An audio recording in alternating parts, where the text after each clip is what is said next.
অগ্নি এই কথা বলেছে? বুঝতে পারছিস? তার মানে অগ্নি আর ভূমির মধ্যে দ্বন্দ্ব লেগেছে, ঝামেলা শুরু হয়ে গেছে। তাহলে অগ্নি আর ভূমি কি সত্যি আলাদা হয়ে যাবে? ভালো তো, ওদের মধ্যে একতা যত কমবে ততই আমার লাভ হবে। কি হলো বলতো মিকি? ভূমি আর অগ্নি শেষ পর্যন্ত আলাদা হয়ে যাবে? হতেই পারে না, হতেই পারে না, অগ্নি এমন কথা বলতেই পারে না। ওই দেখো, আমার কথা বিশ্বাস হলো না? বেশ, তাই হোক। তাহলে রাতে এই কথা জানাওনি কেন আমাকে? মানে আমি না না, আমরা ভাবলাম এমনি এমনি রাগ করেছে, আবার ফিরে আসবে, তাই। থাক হৈমি, আর সময় নষ্ট করা যাবে না। অগ্নিকে যেভাবেই হোক আমাদের খুঁজে বের করতেই হবে। আয় না ভূমি, কোনোভাবেই না। তুই এখন শুধুমাত্র নিশ্চিন্তপুরের কথা ভাব। আর আমি জানি অগ্নি কেন চলে গেছে।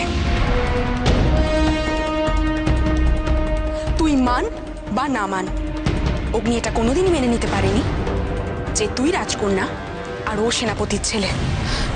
না হৈমি, এভাবে বলিস না। আমি তো অগ্নিকে সবসময় বলে এসেছি যে আমি ওর ভূমি, আমি শুধুই ভূমি, আমার আর অন্য কোনো পরিচয় নেই। কিন্তু কিন্তু অগ্নি কেন আমার সাথে এমন করে? হৈমি, রাজকন্যা, রাজকন্যা এভাবে কান্নাকাটি করবেন না। আমার মনে হয় সেনাপতি পুত্র নিশ্চয়ই অন্য কোনো কারণে মাথা গরম করে এই আচরণটা করেছে। তুমি থামো তো বুদ্ধিরা, কি কাণ্ড করেছে সেটা আমরা দেখতেই পাচ্ছি। আর ভূমি,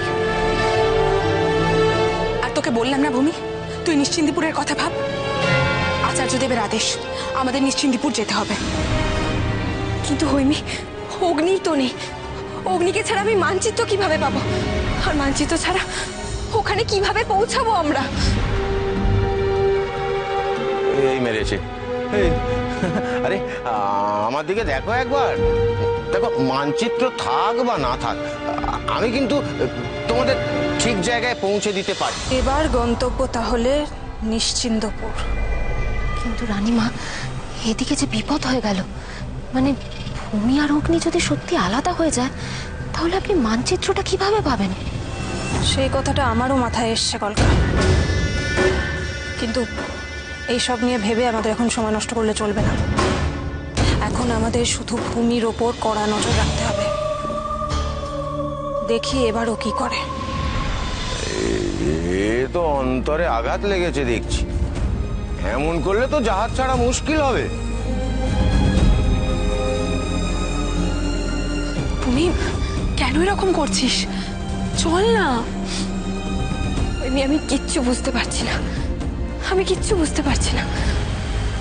অগ্নি, অগ্নি আমাকে এভাবে ছেড়ে চলে গেল। তুমি অগ্নি ছেড়ে চলে গেছে বলে আমরা আমাদের গন্তব্য থেকে সরে দাঁড়াতে পারি না। আমার মন বলছে হৈমি, অগ্নি নেই, আর আমাদের এই যাত্রা কিছুতেই সম্পূর্ণ হবে না। তুই দেখিস, এই যাত্রা বৃথা হয়ে যাবে। না না না না রাজকন্যা, বৃথা হওয়ার কথা বলবেন না, কারণ আপনার এবং সেনাপতি পুত্রের উপরে রূপনগরের রাজদায়ভার রয়েছে। আমারও তো সেই কথা বুদ্ধিরা, আমিও তো একই কথা বলতে চাইছি। অগ্নিকে ছাড়া আমি একা কি করে? আমাকে ক্ষমা করবেন রাজকন্যা, আমি বোকা শোকা মানুষ, অত শত বুঝি না। আমার তবুও মনে হচ্ছে যে সেনাপতি পুত্র হয়তো বিশেষ কোনো দায়িত্ব নিয়ে ওই কাজে গেছেন, যে কথা উনি আমাদের বলে যেতে পারেননি। হয়তো হতে পারে এটা একটা পরীক্ষা। হ্যাঁ, আমাদের বলে যেতে পারেননি সে দায়িত্ব কি।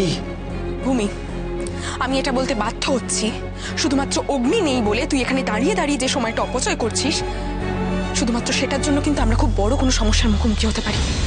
ভাবে জেদ ধরে এখানে ভাবে সময় নষ্ট করার কোনো অর্থই হয় না। এই যে দিদি ভাই, একটা কথা বলি, আমাদের যেখানেই যেতে হোক না কেন এই জলপথ পেরিয়ে তো যেতে হবে। পথে তো অগ্নির সাথে দেখা হয়ে যেতে পারে। বাহ, এটা কিন্তু দিব্যি বলেছে সবুজতা। বাহ বুদ্ধিরাম, একদম ঠিক কথা বলেছো তুমি। আর সবুজ তোতা, তুমিও দিব্যি কথা বলেছো। তোমরা সবাই মিলে একটা কাজ করো না, পথে যদি সত্যি অগ্নির সাথে দেখা হয়ে যায় তাহলে প্রথমে ওকে অভ্যর্থনা করে জাহাজে তুলো, তারপর সবাই মিলে গিয়ে এটা জিজ্ঞেস করো যে কেন এরকম অদ্ভুত রাগ দেখিয়ে আমাদের সবাইকে বোকা বানিয়ে চলে গেছে। দেখেছিস তো ভূমি, শুধু এই জন্য আমি মানুষদেরকে একদম পছন্দ করতাম না, সব কটা বিশ্বাসঘাতক।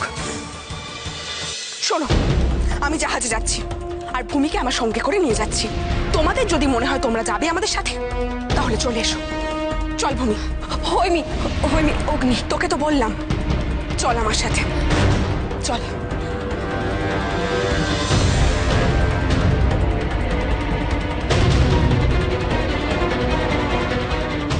ভূমি, আর কোনো কথা নয়, চল চল।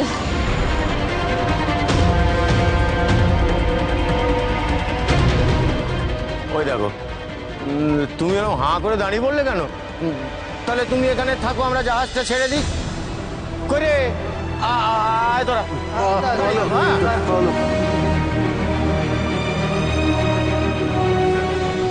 মহারানী, মহারানী ওই দেখুন, ওরা চলে যাচ্ছে। যেতে দে জাবালি, যেতে দে। গন্তব্য তো জেনেই গেছি, নিশ্চিন্তিপুর। আর ভূমির কোনো রাস্তা নেই আমার থেকে পালানোর। কিন্তু অগ্নি একা একা নৌকো নিয়ে কোথায় গেল?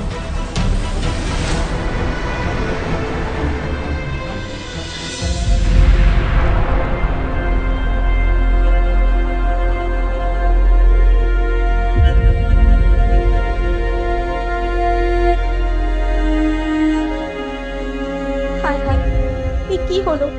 কতবার বারণ করলাম ছেলেটাকে, কিছুতেই শুনলো না। এই পূর্ণিমার রাতে অভিশাপ যে ওকে গ্রাস করলো। এবার কি হবে? ছেলেটার যে উদ্ধারের কোনো আশা নেই, কোনোভাবেই আশা নেই।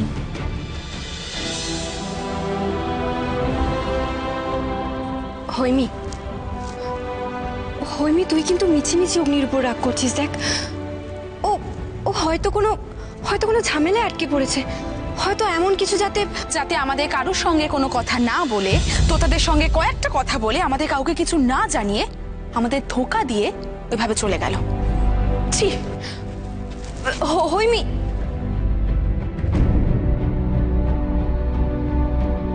ওস্তাদ, ওই দেখো।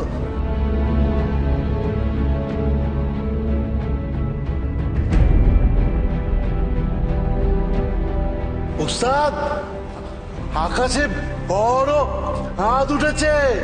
আজ পূর্ণিমা, আসো পূর্ণিমা।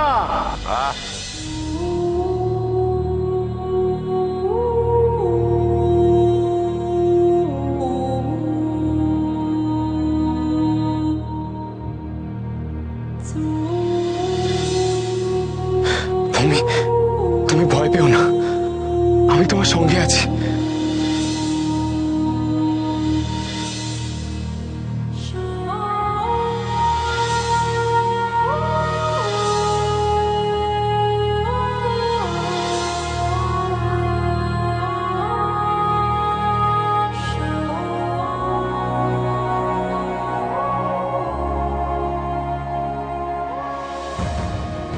চলো মা, বোঝাই।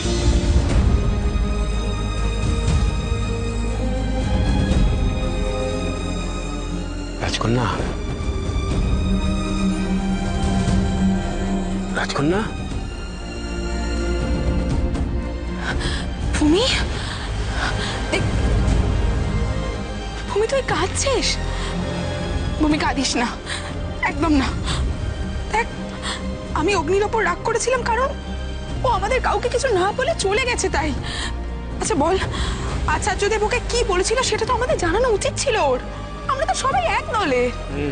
ঠিক কথাই। হয়তো আচার্যদেব সেনাপতি পুত্রকে নির্দেশ দিয়েছিলেন কাউকে কিছু না জানানো। হ্যাঁ, এটাও হতে পারে। হয়তো আচার্য দেবী চান যে আমাদের পথ আলাদা হয়ে যাক। হয়তো এটাই আমাদের ভবিতব্য, যে এবার থেকে আমার আর অগ্নির পথ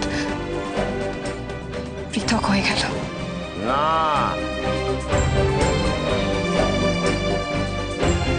এই কথাটা তো ঠিক জমলো না। ও আমাদের বলে গিয়েছিল ও কোনোদিন কারোর দাস হয়ে থাকবে না, কারোর দাসত্ব করবে না, বলেনি? সেনাপতি পুত্র মনে হয় রেগে গিয়ে ওই কথা বলেছে। তোমরা দেখেছো কাণ্ড, আবার গেলা শুরু করলে। আহা, বললাম না আজকে আসো পূর্ণিমা। আজকের দিনে ওস্তাদ একটু খায়। হ্যাঁ। ও আচ্ছা আচ্ছা, তা কোন দিন খায় না তোমার ওস্তাদ? যেদিন সূর্য ওঠে না আর যেদিন বাতাস বয় না আমি খাই না। বাহ বাহ বাহ, বেশ বেশ বেশ। কি হচ্ছে বুদ্ধিরা? তোমরা সবাই একটু চুপ করো। অগ্নিকে খুঁজে পাওয়া যাচ্ছে না, ভূমির মন খারাপ, তার মাঝখানে তোমরা একদম চুপ করে থাকবে সবাই।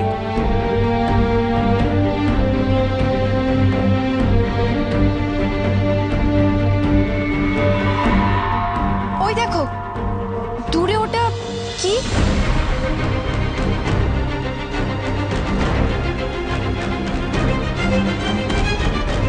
আরে আমরা তো প্রায় এসে গেছি। হ্যাঁ ওস্তাদ, আমরা এসে গেছি। এটা নিশ্চিন্দিপুর। হ্যাঁ, ওস্তাদ, তাহলে ওস্তাদ নোংর ফেলার ব্যবস্থা করি। না দাঁড়া, আগে জাহাজ পাড়ে ভিড়ুক। শোনো, আমি একটু ভেতরে যাচ্ছি, তোমরা যাও, কাজ করে ফিরে এসো। হ্যাঁ, আমি এখানেই আছি। চল।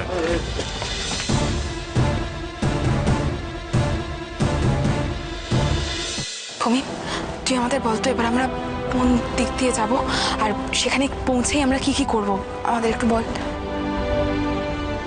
জানি না, আমি সত্যি জানি না। অগ্নি তুমি থাকলে হয়তো বলতে, রাজকন্যা আপনি যা বলবেন সেই দিকেই যাব, কিন্তু একটা না একটা পরামর্শ নিশ্চয়ই দিতে। এখন আমি কি করব অগ্নি? আমার কি হবে? আমি পরামর্শ কার থেকে নেব?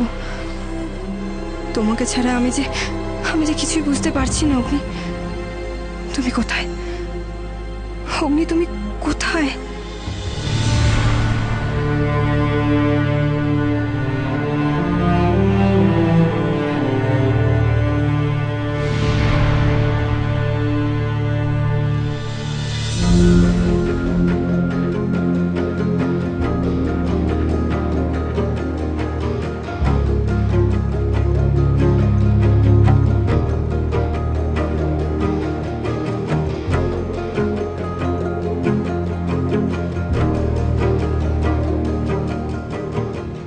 অভিশাপ লেগে গেছে হে যুবক। এবার যে তুমি দানব হয়ে যাবে, সম্পূর্ণরূপে এক দানব হয়ে যাবে। আমাদের ভয় করছে হে যুবক। কেন তুমি এখানে চলে এলে? কেন আজকেই কেন এলে?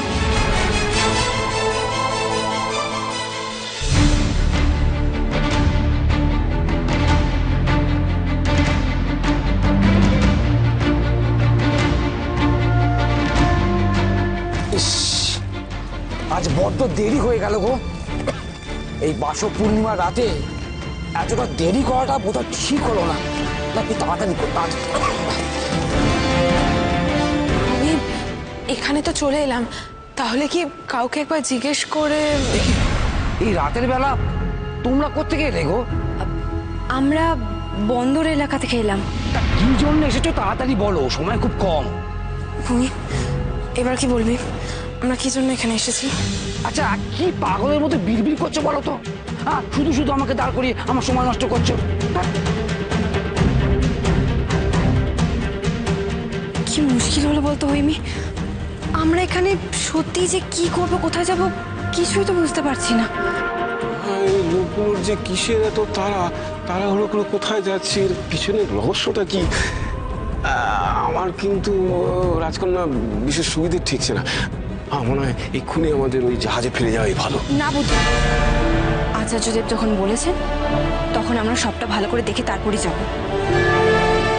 আর তাছাড়া সত্যিই যদি অগ্নি এখানেই এসে থাকে তাহলে তাহলে তো ওকেও খুঁজে বের করতে পারবো। আসুন আসুন আসুন আসুন, হ্যাঁ আসুন।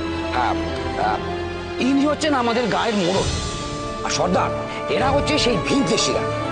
তোমরা কারা বলো তো বাপু? কি চাও কি তোমরা? হ্যাঁ, হঠাৎ করে চলে এসেছো যে? না, এখনই আচার্যদেবের কথা এখানে বলা যাবে না। আসলে আসলে আমাদের না একজন বন্ধু হারিয়ে গেছে, তো তাকে খুঁজতে খুঁজতেই আমরা এখানে চলে এসেছি। আমরা তো এখানে কাউকেই চিনি না। বুঝলাম, তোমরা বেশ উদ্বেগের মধ্যেই রয়েছো। এক কাজ করো, এই রাতে এখানে থাকাটা নিরাপদ নয়। তোমরা আমার বাড়ি চলো। বেশ, তো আমাদেরই তো ভালো হলো, আমরা তো এখানে কাউকেই চিনি না। চলো। আসো আসো।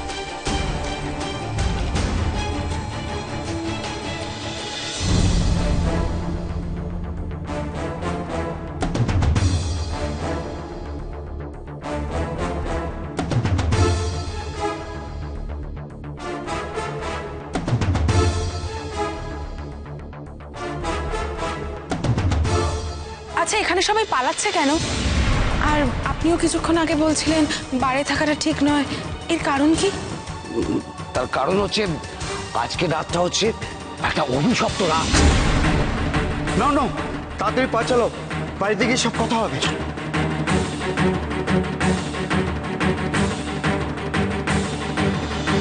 রানীমা, আপনি কি তাহলে এখানেই তাঁবু ফেলবেন নাকি একটু দূরে গিয়ে?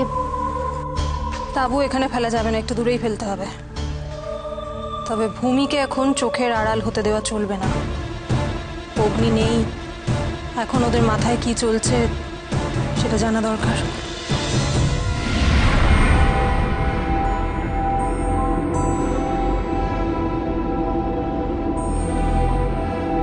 তুমি তুমি আমায় মুক্তি দিলে, মুক্তি। আমার অভিশাপ এবার তুমি নিজের ঘাড়ে নিলে। এখান থেকে আমার সব অভিশাপ তোমার। তুমি এবার থেকে ভুলে যাবে নিজেকে, নিজের সব কিছুকে ভুলে যাবে। তোমার সব মনুষ্যত্ব পরিণত হবে আরো একটা দানবে। দানব হয়ে উঠবে তুমি, দানব।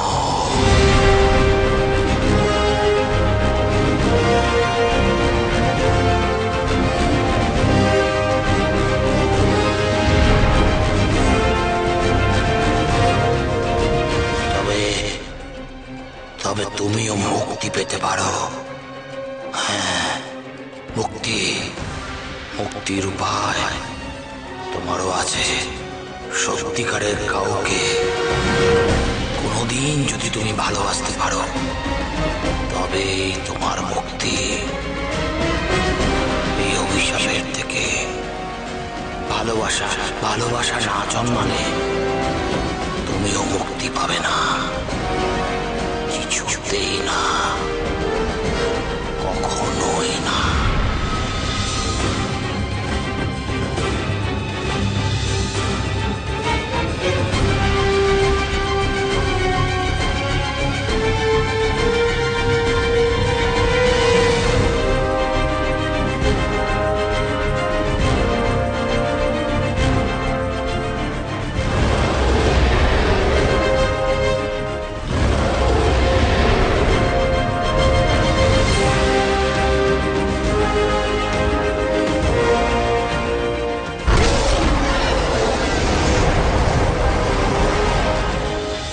ঠিক এইভাবে প্রত্যেকটা পূর্ণিমায় ওই অভিশপ্ত দানব জেগে ওঠে, আর তার ভয়ে এই গ্রামের মানুষজন জড়সড় হয়ে থাকে।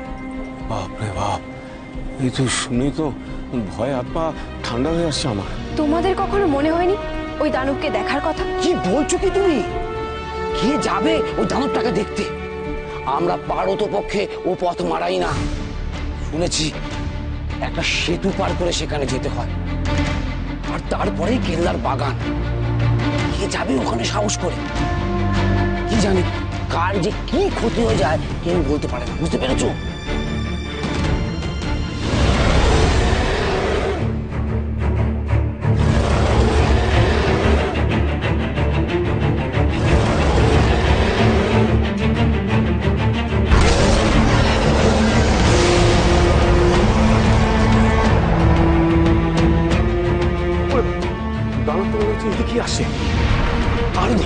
আর নয়, এখনই যে যার ঘরে ফিরে যাও। কোনো অবস্থাতেই রাত্রে ঘরের বাইরে থাকবে না, ঠিক আছে? তাড়াতাড়ি যাও। আর তোমাদেরই বলছো তোমরা তোমরা ঘরে চলে যাও, এই রাতে ঘরের বাইরে থেকো না। যাও যাও যাও যাও যাও। সত্যি তো, এই দানব তো যে কারো ক্ষতি করতে পারে। তাহলে অগ্নি যদি নিশ্চিন্দিপুরে এসে থাকে তাহলে তো দানব ওকেও। না না না, তা হতে পারে না, তা হতে পারে না। অগ্নি কোথায় তুমি? অগ্নি তুমি ঠিক আছো তো? অগ্নি কোথায় তুমি? অগ্নি তুমি ঠিক আছো তো? অগ্নি অগ্নি